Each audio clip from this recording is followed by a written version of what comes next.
I am going to have to fiddle around a little bit. There are a lot of you. I think there are probably about 55 that are expected on the call. So I'm going to be probably going between gallery and speaker view so that I can see my own screen. We'll probably start in about a minute. Before we start, would you all please put yourselves on mute? Self on mute. How do you do it? So at the bottom of the screen, there should be a microphone on the bottom left part of your Zoom screen. And you just click that and you'll see a red line go through the microphone near your face.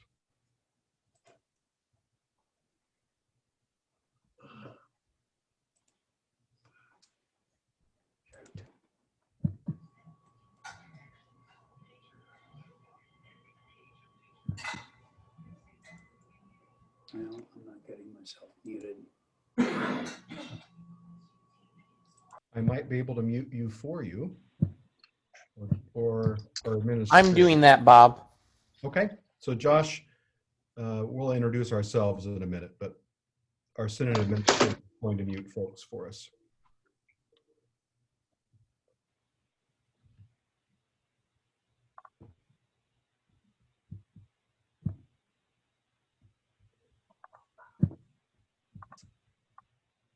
So we have 45 in the room. Josh, how many should we be expecting? Do you know?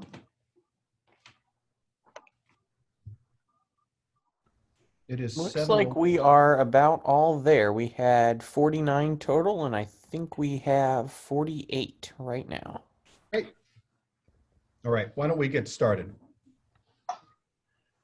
For those of you who I have not met yet, my name is Pastor Bob Abrams. I serve as assistant to our bishop, Suzanne Dillahunt. Bishop is on our call with us tonight, and will actually be playing a role in how we take questions a little bit later. What I'd like to do tonight, if you've never participated in a webinar, we don't interact by voice live. There are too many people to do that tonight. Instead, what I would like for you to do, if you have questions, is to write them down. And then at the end, if we have not covered your question, we will ask for questions once I've covered the material and the questions that I've already received. Is that fair? Okay, great. So we know why we're here, I think. And that is that we're in an environment where meeting together is dangerous. And many of our people don't feel safe, regardless of the precautions that we take. And sometimes the health authorities are telling us it is not safe to meet.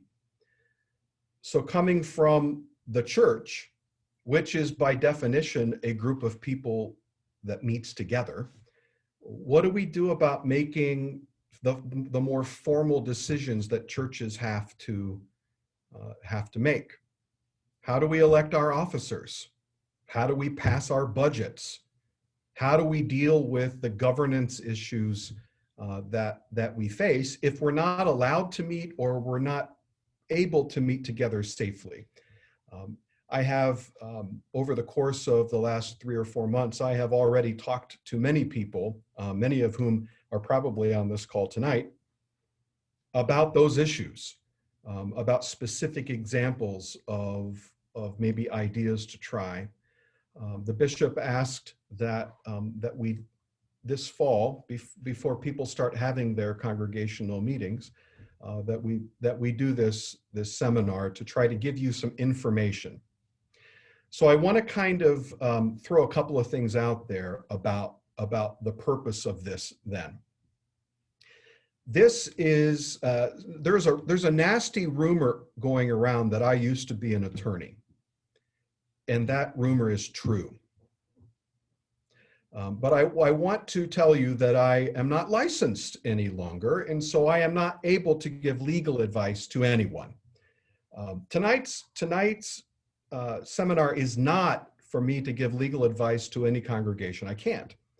But it's instead, it is an opportunity to provide general information about your constitutions, about what we understand state law to be, and about some practical ways to deal with the problems that we're facing in terms of governance, okay?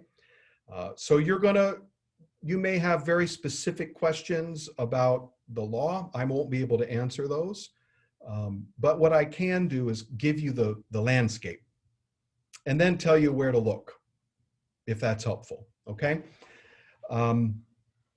I think probably the biggest question that we face is what is required under our constitutions in order to be able to meet.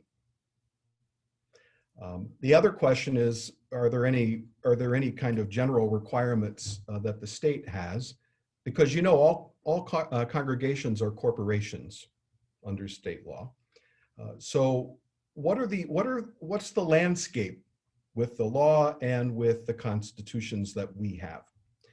Let me say, generally speaking, first of all, and the ELCA we've talked to them about this. I've also talked to other attorneys about it, and that is the state generally requires that corporations meet once a year, that the members meet once a year.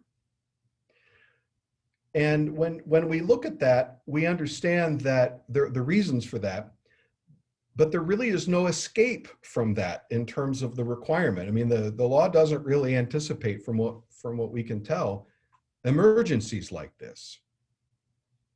Now, could we simply not meet and see what happens? Probably, but that's probably not the best choice that we can make. So what we do is say, okay, if we need to meet once a year, and if our own constitutions say we have to pass a budget, we have to elect a council, we have to do all of these things, how do we accomplish that? So what I'm going to tell you is that the first answer is this: your constitution will tell you what you are allowed and not allowed to do generally. So it's very important that you find, if you haven't found your constitutions recently, pull your constitutions out.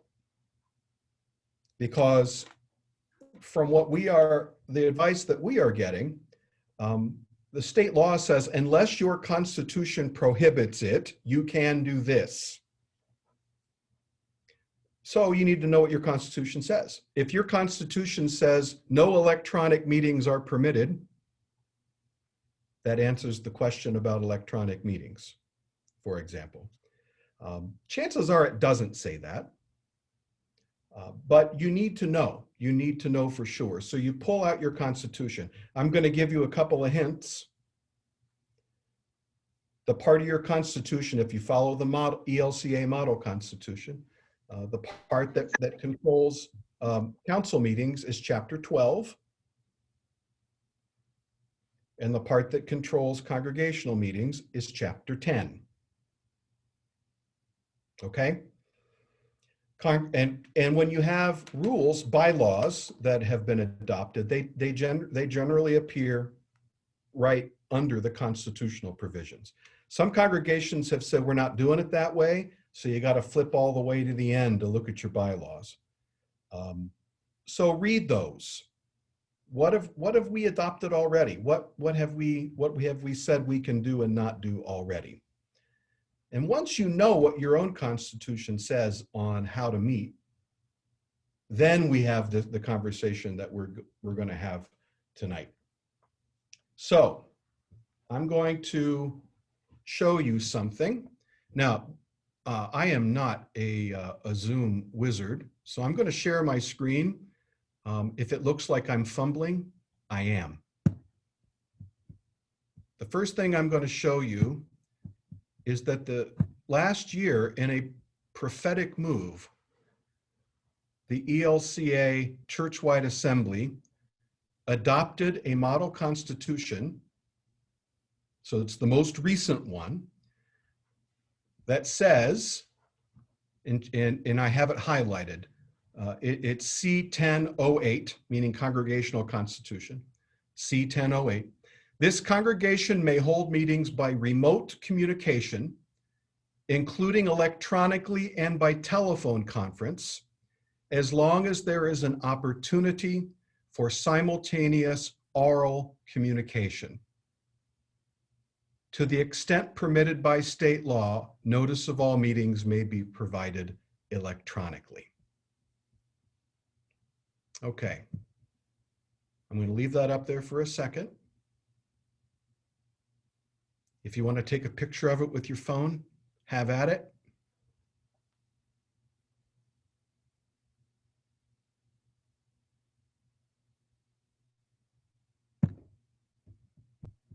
Okay, now, very few of you have updated since that was adopted by the ELCA last year. Some of you have.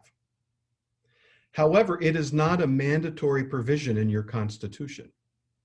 It's not mandatory in the model. What that means is that you would have to opt to adopt it. So if you just adopted the mandatory provisions last year or earlier this year, you don't have this in your constitution. But if you did adopt this provision, good for you. The good news for you, by the way, is that if you didn't adopt it, you're still okay. It would be good to have it in there, and you might want to consider including it at your next update, but you're going to be okay without it for now. And I'll explain why in a little bit. So, the ELCA model is anticipating the problem. The good news is that Ohio, when it has its nonprofit corporation statutes, has been very generous in what it allows corporations to do. So it basically allows us as congregations to decide what to do, how we can do it or not do it. So it kind of puts us in a spot, and and it'll take us down one of two roads. Okay, let's say that you don't have an electronic meeting provision in your constitution. You're not able to meet right now. What do? Some of you have already had to deal with this. And I'm going to kind of describe your options and what some of our congregations have already done. Okay? The first thing you can do is to hold an actual meeting in person, but in a safe way. Understanding that, and this is a big if the health authorities allow you to go out. So you have to follow health rules. But if you're able to go out, one option that some of our congregations have already used is a parking lot meeting where people sit in their cars and call into a conference call that has been set up in advance by the council. So you have a number you call into, and you're all sitting there and you're looking at the president who's up in front on a platform, and you're all on the phone, and you can see each other, you can hear each other, you can raise your hand, but you're not in contact with anyone in an unsafe way because you're in your car and you're presumably your window's up. We actually had a congregation have a call vote that way. Successfully, I might add. So it is a possibility. You can meet in a parking lot meeting sitting in your cars using a telephone conference. You can do that. Some congregations have said, we're going to have people spaced out on our church lawn or in our parking lot if there's room, in family groups, household groups, but wearing masks and 6 feet from any other household group. And then the leadership of the congregation is up front with amplification equipment, you know, a speaker and a microphone. And then for voting, if it's a written ballot, they drop there's counters walk by with buckets, and you drop your ballots into the bucket, and so on. We have had at least one congregation hold a meeting that way.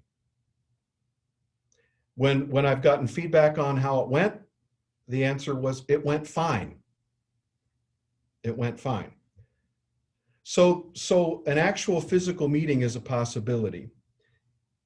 Depending on your health, your local county color code, if you're able to go out, and if you're not asked to stay home by the health authorities, and if you are able to socially distance by family group or household group in the building, wearing masks, you can hold a meeting,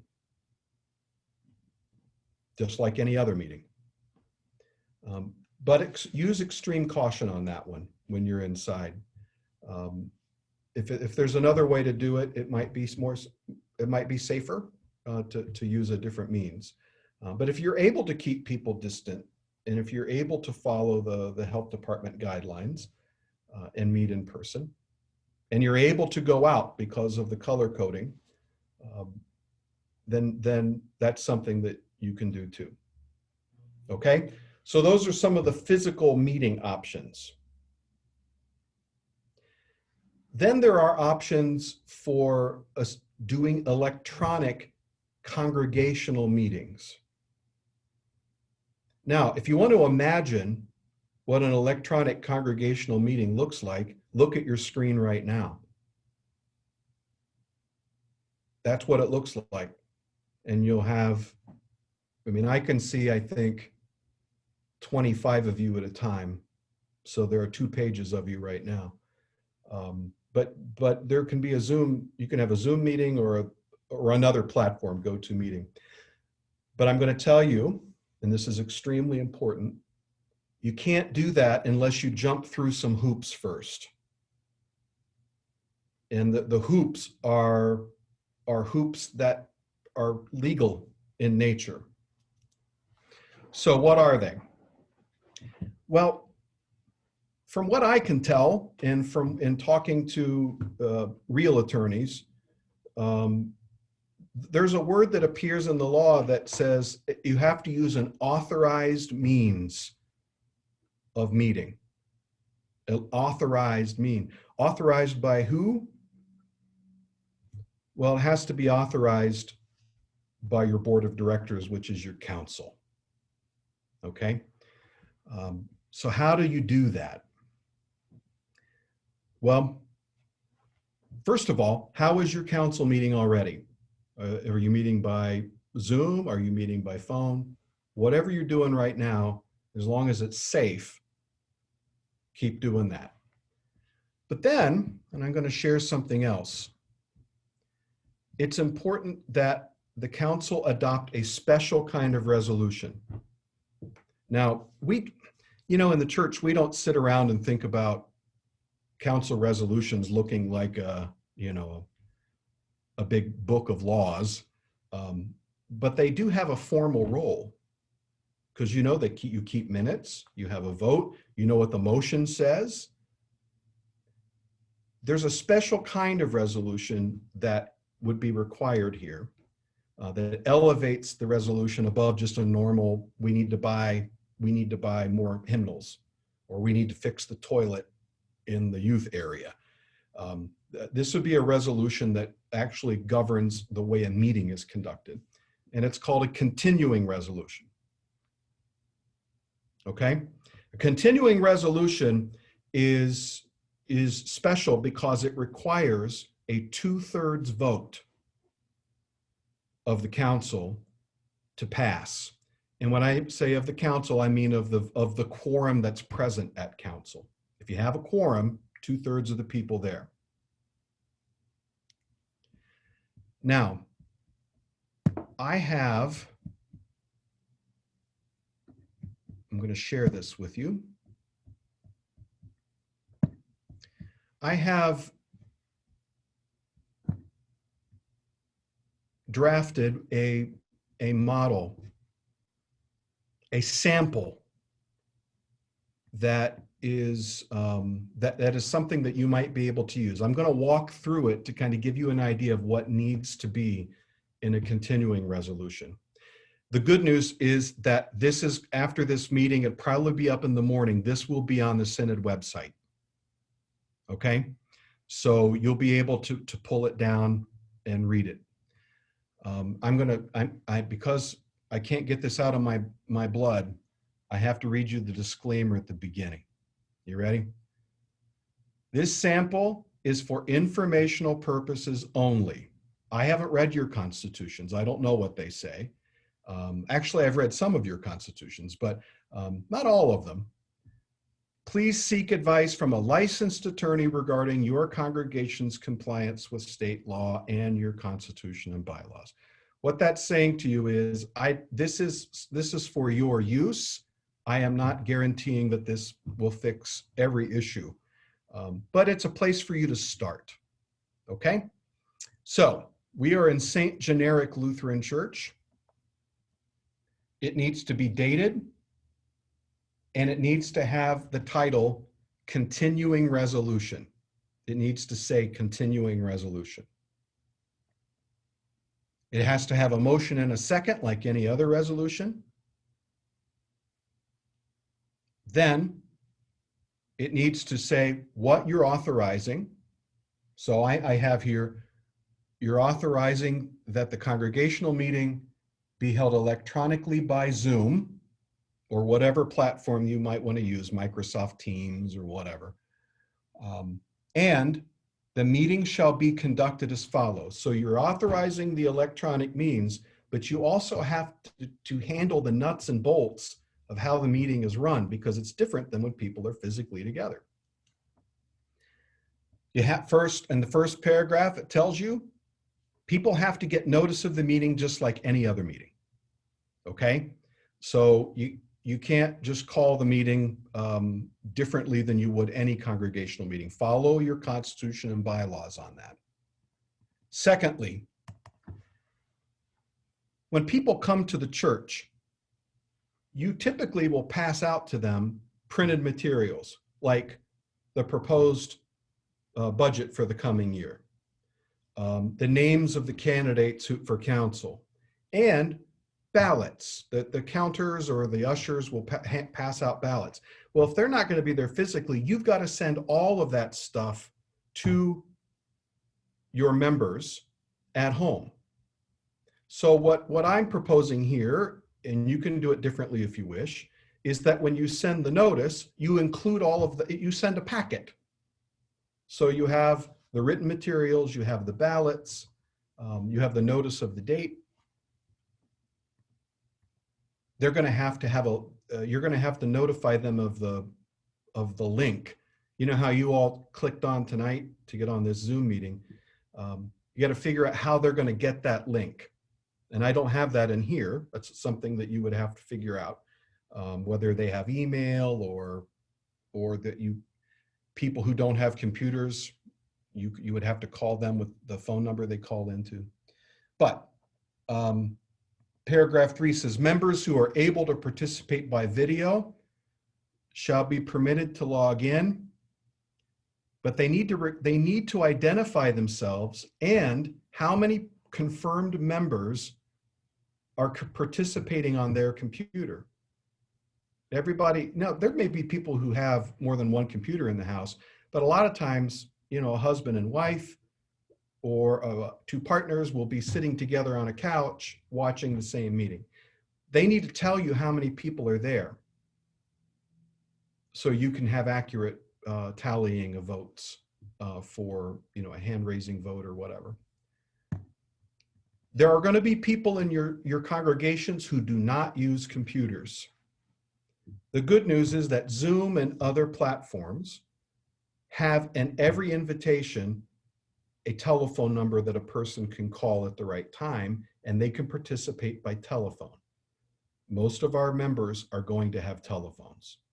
So we would need to figure out, you as a congregation, which members would need to have that telephone number. Or you can simply create the link before you send the notice out and include the telephone number in the notice letter, the notice of the meeting. That's one way to handle it. Then when the people come on the phone, they should identify themselves, and the same thing. How many confirmed members are there? Who is there? So that you know how many votes are going to be potentially in that household. Just like in a regular meeting, you might have voice votes. It's harder to have a hand-raising vote when there are people on the telephone. So you're probably going to have a voice vote for most things. But your counters will need to be able to say how many yays and nays there are. So you'll have to figure out how that's going to be counted. Will you have people say their name, everybody, or just count the nays? Something. Or you can have the chair. I have in here that you have to have an actual count. You might want to play with that a little bit and say the chair can make a decision, and if you have to have a roll call, you have a roll call. But understand that you're going to have to figure out how to count the votes for a voice vote. Now, there are votes in meetings that have to be by a secret written ballot. For example, for council positions or other positions, or certainly for a call vote. Because of that, you're going to have a delay. If there's secret written ballot, there will be a delay in getting the results to the people. And the reason for that is they have to return their ballots. I have here two ways that they might give the ballots back. The first is to drop them in the mail. But you need to have, if you're going to allow them to do that, you need to have a cutoff date by which you have to receive it. And chances are you're going to want to have it that week so you can announce the results the following Sunday. And you have to have a statement that if something comes after the cutoff date, it won't be counted. Okay? Another option would be to have a drop box, a locked drop box available for members. It can be sitting outside of the church door, meaning the actual outside of the church. It might be in the hallway outside of the office, but if you're gonna do that, people need to follow safety protocols, with masks and so on when they come into the church. But again, there has to be a cutoff date by which those have to be received. Now, during the spring, when we had an actual lockdown, where people were not permitted to leave their homes, option B that I have here was not available. So people would have to have used option A. And if you don't have any stamps, then that's another problem too. What I would suggest to you is try to figure out a way to be flexible with things like that.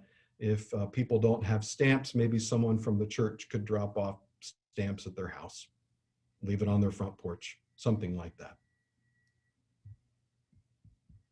Then in paragraph 7, results of the written ballots would be announced at a certain time. However you want to do it, you could announce the results by mail. You could announce the results after worship, but you would just need to tell them how they're going to be announced in your continuing resolution.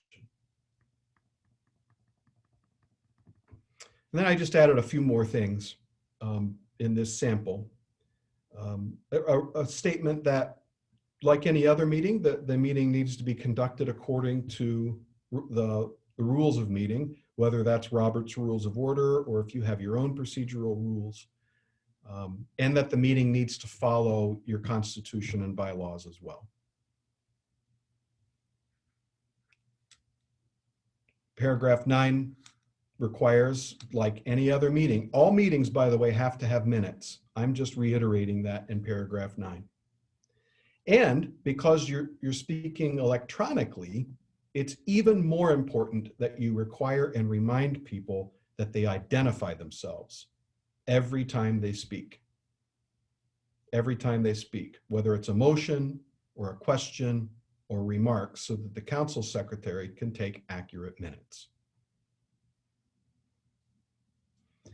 The last paragraph that I have included is a little bit of, I don't know, legalese maybe a little bit. But if there are standing orders that you have or continuing resolutions, this just says that this continuing resolution supersedes those in as much as you're trying to hold a meeting electronically. You don't have to include that. You could if you wanted to. And the last thing is a reminder that this resolution would have to pass by a 2/3 vote. Now, I tell you all this because just passing a continuing resolution allowing for a Zoom meeting is not enough. You have to say how the meeting will be conducted, not just that it can be conducted. So you have to specify that it's by Zoom, or you can even say just video meeting. But you don't want it to be too vague, and you want your congregation to know what to expect. So I would mail a copy of your continuing resolution out with the notice so that people can read it.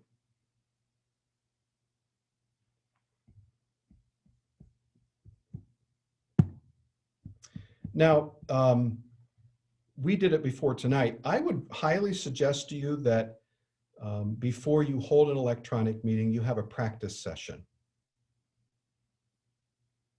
How do you do? I used a function called share screen, which Josh Broadbeck was very kind enough to teach me how to use.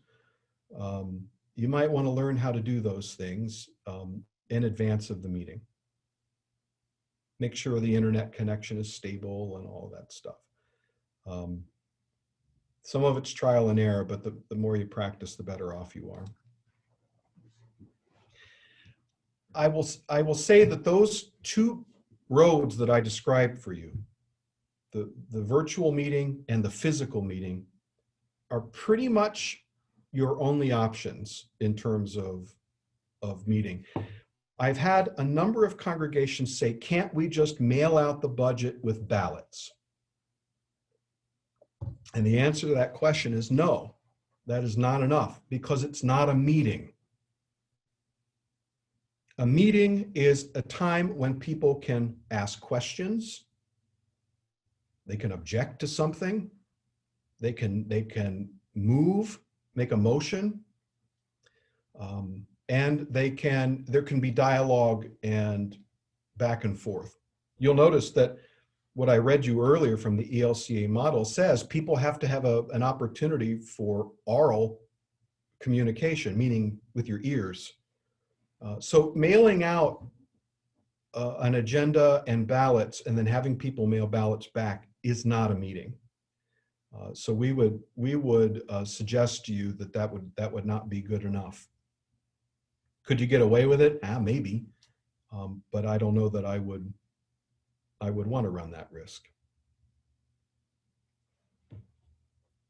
Okay, one other little bit, and then I'm going to start answering some of the questions that I got.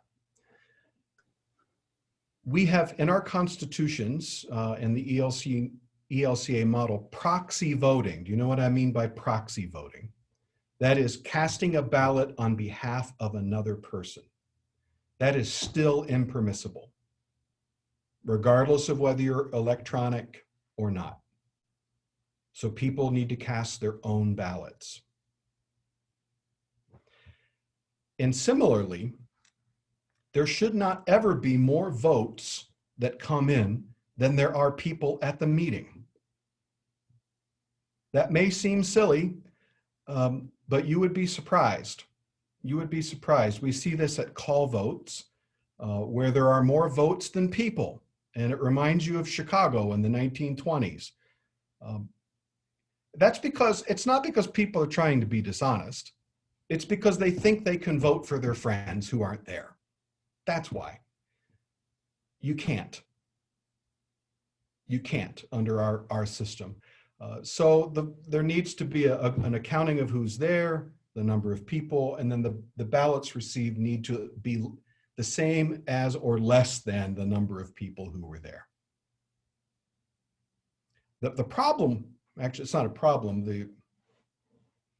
the result of getting more ballots than having people there would be that you would have to have a revote. So you might want to tell your people in advance, please don't make us do this again. Don't vote unless you were at the meeting. Okay, so I'm going to answer some of the questions that were given to me in advance. And then when that's done, if we've not covered something that you would like to cover, we will open it up for questions, okay?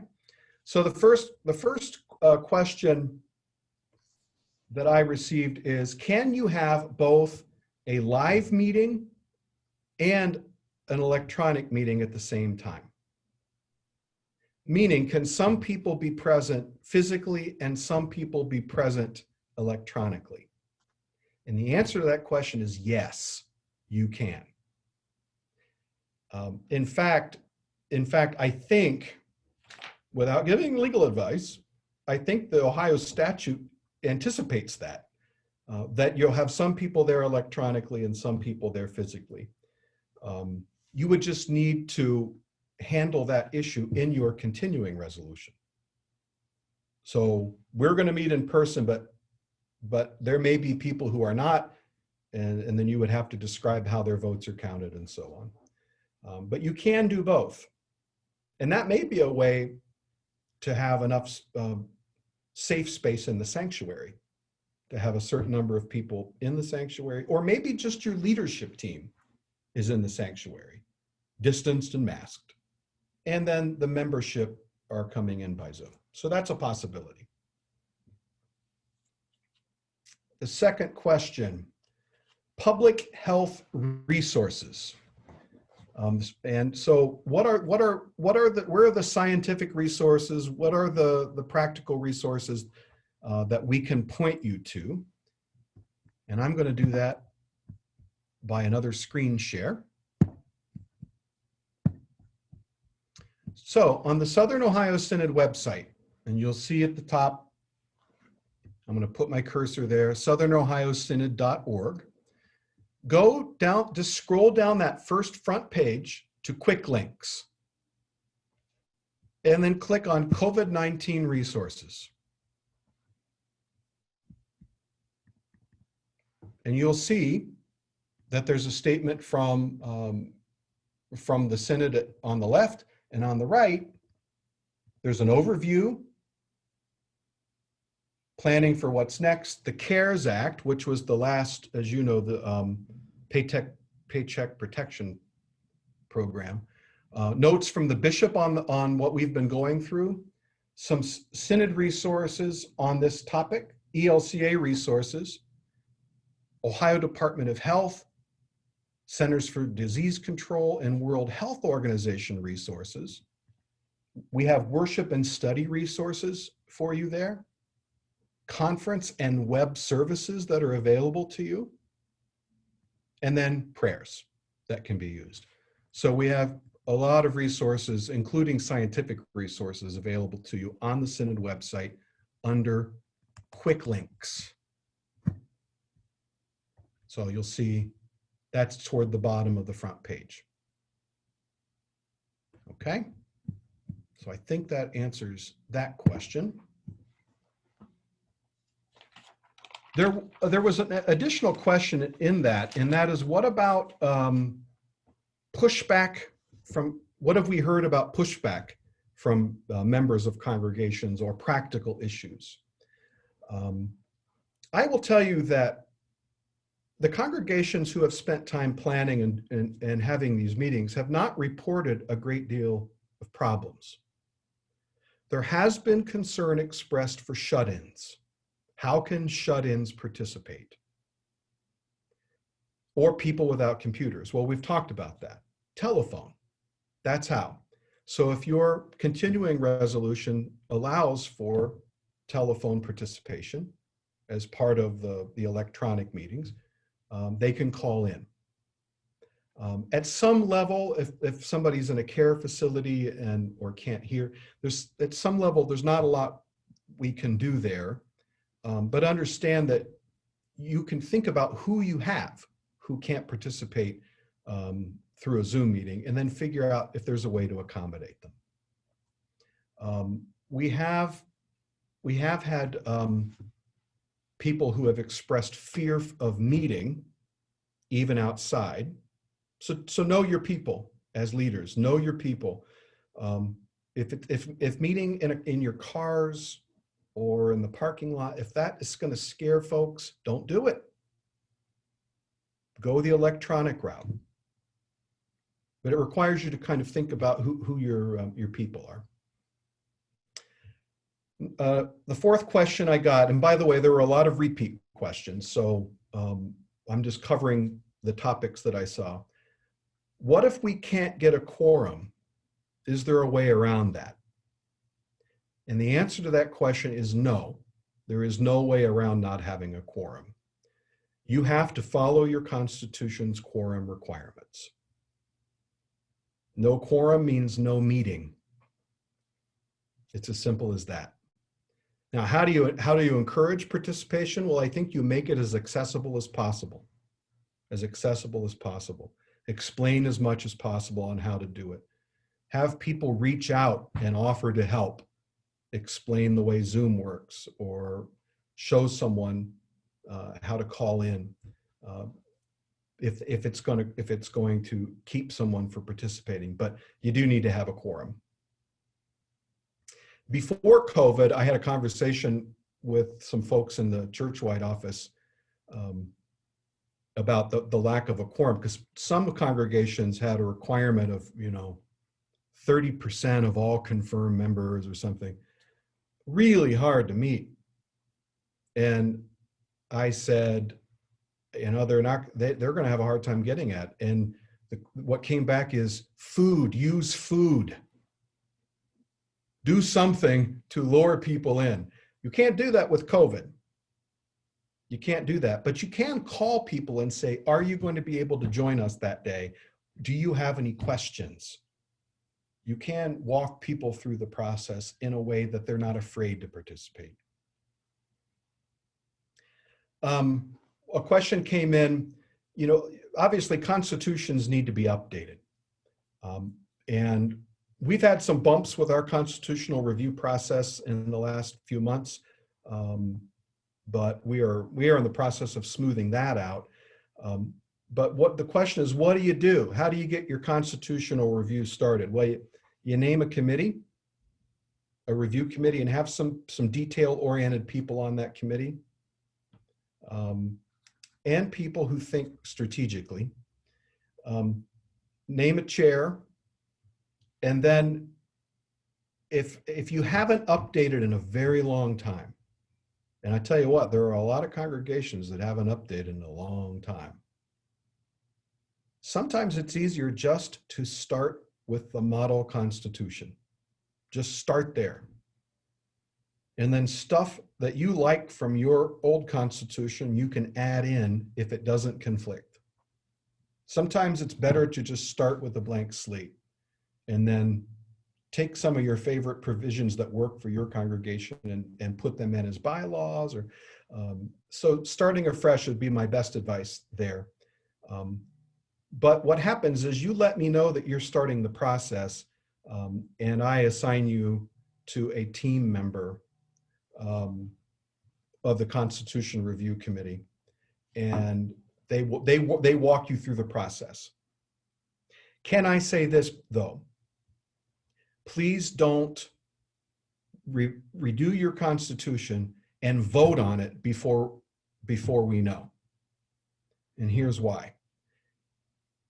If the Synod Council has to approve it unless it's just mandatory changes that you're adopting from the ELCA. The Synod Council has to approve it. And if there are problems, you don't want to have a revote. So we try to do everything in advance. So if you could just let us know, and we will work with you on that. And obviously, it might be a good idea to include a bylaw that allows for or include the provision that we showed you at the beginning, allowing for electronic meetings of your congregations. That would be smart. Okay. There were some practical questions. And when I mean practical, I mean questions like Zoom is a nightmare, including to have a council meeting. So what do we do? How do we run an effective council meeting? Let me offer a couple of things. First of all, we do have a great resource generally about running an effective council meeting.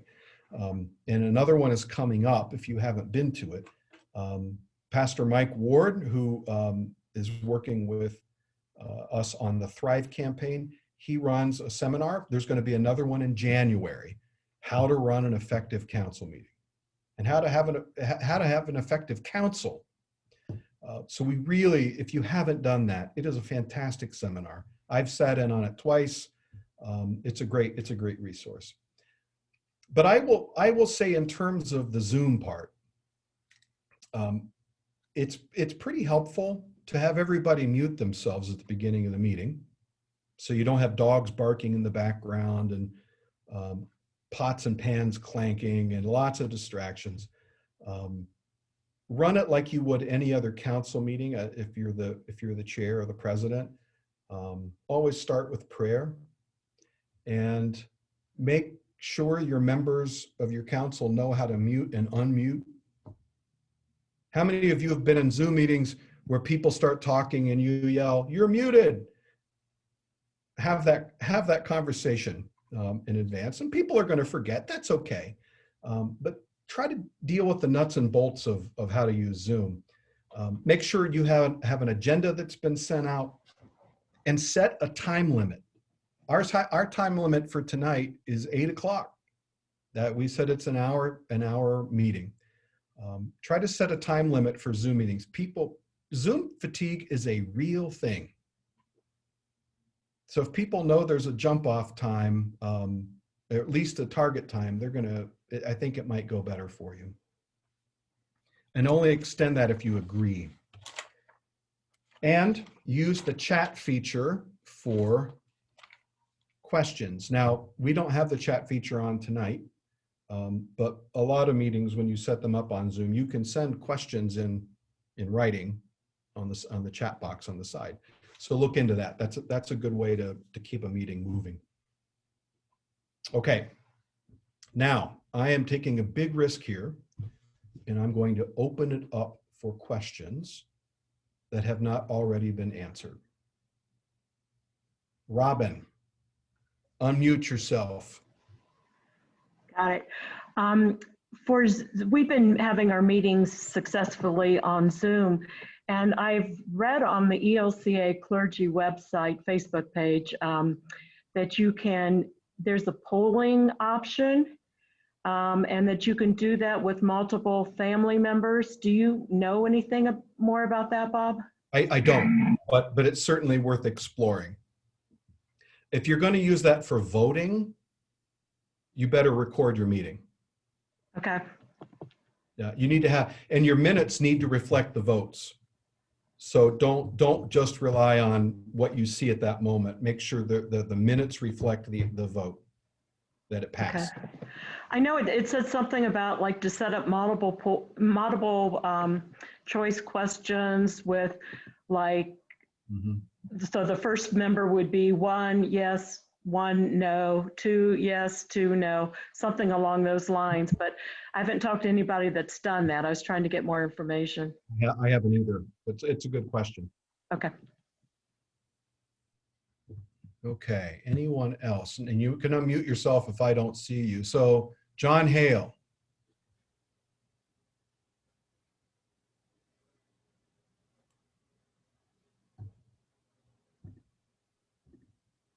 There we go. There he I is. think you can hear me now. Yep. Question, pretty practical question. If you do mailed ballots Yeah. in concert with written ballots at an in-person meeting, Yes. can the wording on that be that they must be postmarked by a certain date, or must it be received by that date? That is certainly your choice. It does create the possibility that you won't know when you're going to announce the results because the Okay. mail. So that's just a decision you guys can make. Okay. But it can be multiple, it can be a combination of, it can be a live Dropbox, the locked Dropbox. Oh, It can be mailed. Mm-hmm. You just have to decide what determines the cutoff date, Right. And received or postmarked. right. And it needs to be in the continuing resolution. Okay. All right. Thank you. Yep. Bob Akins. The moderator on Zoom meetings has the ability to see who's logged in. Is that appropriate for the secretary to take attendance? Oh, yes, but it's not enough because there may be more than one person in the room. Okay. Yeah. So everybody who is a confirmed member who's in the room needs to be counted.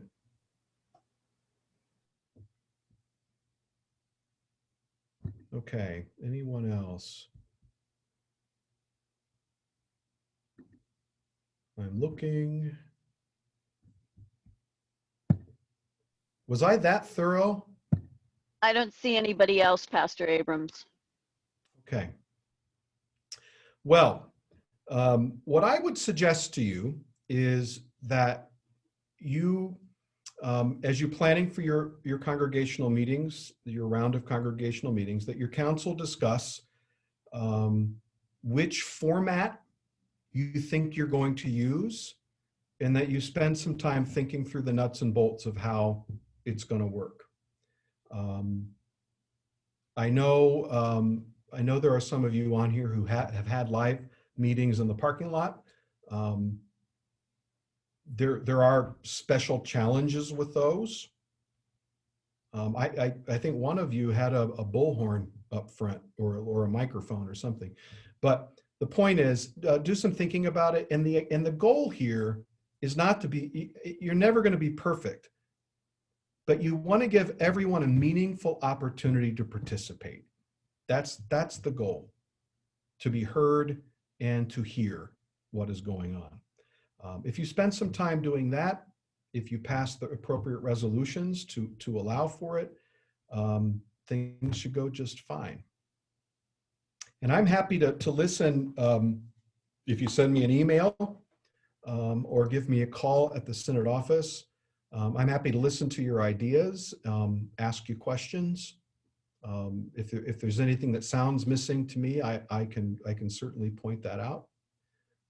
If it gets down to the nitty-gritty of whether it's legal or not, talk to your congregational attorney. Okay, Bishop, do you have anything?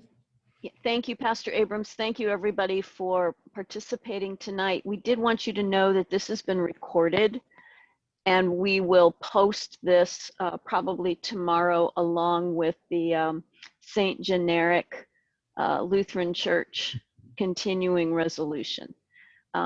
Again, thank you so much for participating, and we really hope that this is going to help your folks get through the next couple of months with congregational meetings. All right. Good night, everybody. Thank you. Good night.